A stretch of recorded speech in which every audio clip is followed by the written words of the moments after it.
Sandy is asleep, unaware. But the moment Dirty Dan is mentioned, she snaps awake in a violent rage. Like, Yeah. Okay.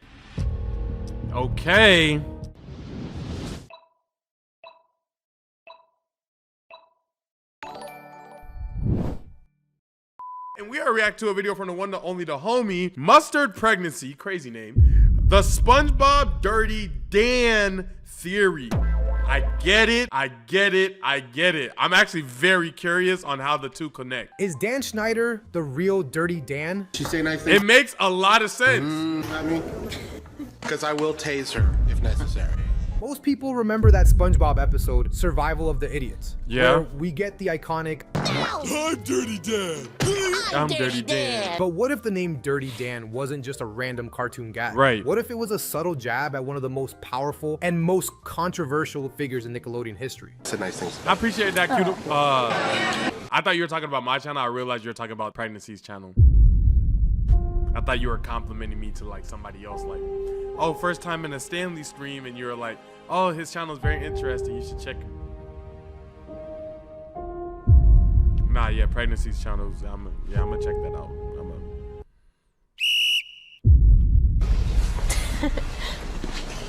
That's gonna get on TV. That's gonna get on TV. That wasn't me. To understand this theory, we gotta rewind and look at the episode itself. It kicks off with SpongeBob and Patrick sprinting to Sandy's house, bouncing off the walls like they just snorted a gallon of sugar. They're hyped to hang out, but when they get there, Sandy's dome is locked up tight with a big metal cover. The timeline lines up, yeah. Sign slapped on it. They find a TV playing a pre-recorded video. Sandy in full grandma mode, nightgown and all, going feral on acorns and announcing she's hibernating. Put these on. Never mind, Pat. Sandy said not to come in. Let's amscray. SpongeBob wants This will always blow me. I know cartoon logic, right? Never mind, Pat. Sandy It will always blow me because even as a kid, I'm like, bro, this is not helping y'all keep airing it. Like, if I put something on my head, right? It's not like it's a tight fit. It's not like it's a, you know what I'm saying, a crew neck, nothing. It's like I always imagine the water would just... You get what I'm saying? And it blew me as a kid. But I mean, hey, you know, what do I know? Or I guess in this case scenario, air and the water would fall out. But yeah. Said not to come in. Let's amscray. SpongeBob wants to dip, but Patrick opens the door anyway. And boom, inside is a literal snowstorm. They ditch their water helmets because, you know, snow absorbs moisture and start acting like they're on a winter break bender. Right. But then they hear something from the treehouse. They go to investigate and yo, Sandy is huge. She's puffed up from weeks of acorn hoarding, knocked out, and Evie, stop spreading false information. That never happened.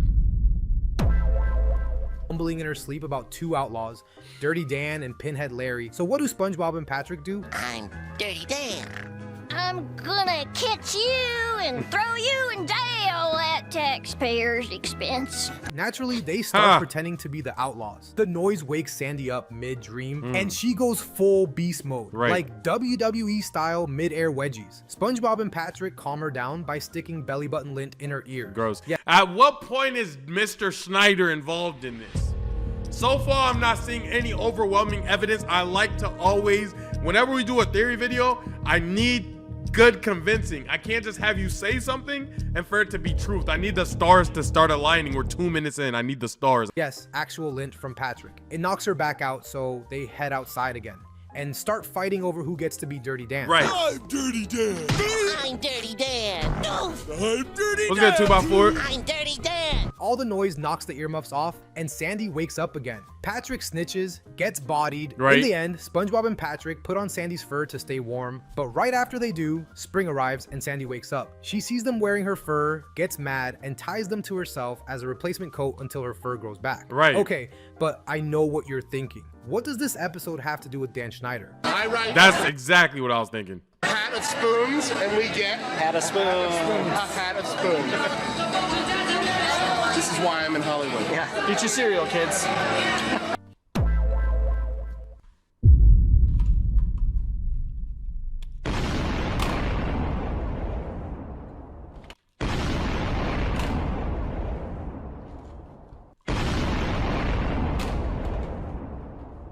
I'm a grown-ass man. Here's where things get weird. That name, Dirty Dan, didn't stay in Bikini Bottom. Years later, it started resurfacing in a very different context, tied to one man, Dan Schneider. Hello. Hi. The controversy started in 2013 when Amanda Bynes, the main star of The Amanda Show, tweeted out accusations of inappropriate behavior and hinted at abuse. At the time, it flew under the radar, but with the rise of the hashtag #MeToo movement, more attention turned to his alleged actions behind the scenes. Then Jeanette McCurdy, Sam from iCarly, released a cryptic video saying, "Hey Dan Schneider, I know you're watching my Vine. This makes me so uncomfortable. Whoa. That made me uncomfortable, bro. I'm not gonna watch this part. Y'all got it. Like my Vine? Fine. Look what you've done to me." People started digging, and what they found— That made me so uncomfortable just now. Oh my goodness. I don't know what that was, but that made me mad uncomfortable. Shout out Amanda though. I know she's been going through, or she's went through a lot, bro. I hope the best for her though. I loved her acting and all that. Damn. Found was disturbing. People noticed a creepy pattern. Dan Schneider had a bizarre obsession with feet, especially those of young girls on his shows. Episodes of iCarly, Victorious, Zoe 101, and Drake and Josh. But where does this get to SpongeBob? We're halfway through the video and I'm not seeing Dirty Dan and SpongeBob make their correlation. All had feet-centric scenes. Billy and Sam write messages on their toes. A webcam foot stream gets broadcast to millions over and over. Bro, I don't know if I've ever told you guys on this stream or whatnot. If it's one thing about me, bro, I hate feet. I don't like it, bro. The only feet that I could possibly like, bro, in general, I hate feet across the board. I'm not gonna lie. The only feet I could manipulate myself into liking is like if I'm dating a girl for like 3 years. You get what I'm saying? If I'm long-term, like if I'm with a girl, it's because then it's like then I end up liking everything about you. But literally, until then, don't put your feet on me, don't touch your toes on me, don't put your toenails clipping next to me, don't wash your feet around me, keep your socks on at all times. I have a serious hate for feet. I'm not gonna lie. Shows. Schneider even used the show's official social media accounts to ask young fans, minors, to send in photos of their feet. Let that sink in. This wasn't fan art, it was weird and public. This better not be on the tube when I get home. I would not put this on the tube. Put this on the tube? Why? I'm gonna lose my mind. You know what's gonna happen if I put this on YouTube. There were also rumors Schneider had impregnated Jamie Lynn Spears, which some fans speculated was why Zoe 101 got canceled. While unconfirmed, the rumor wouldn't die. Meanwhile, video clips started surfacing in 2018 of Schneider being way too touchy and creepy around young actresses. That same year, Nickelodeon quietly cut ties with him after an internal investigation. 10 out of 10 tall, dark skin, but you gotta rub her feet every day. Hey, bro. Give me the 5 out of 10. I don't know. I'd rub her feet. I'm lying. Why am I lying? You got me. I'm gonna rub that feet. I ain't gonna lie. I'm gonna rub that feet. I ain't gonna cap. Why am I even lying? 10 out of 10, tall, dark skin. I'm gonna rub that feet, man. Let me get down there, bro. Let me get between the toes, bro. No cap.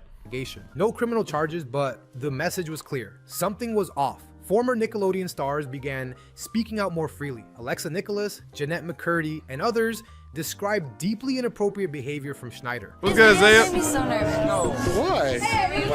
Say your name. From verbal abuse to crossing physical boundaries, starting when they were as young as 12. Now That's so rewatch weird, Survival of bro. the Idiots with all that in mind. Sandy is asleep, unaware. But the moment Dirty Dan is mentioned, she snaps awake in a violent rage. Like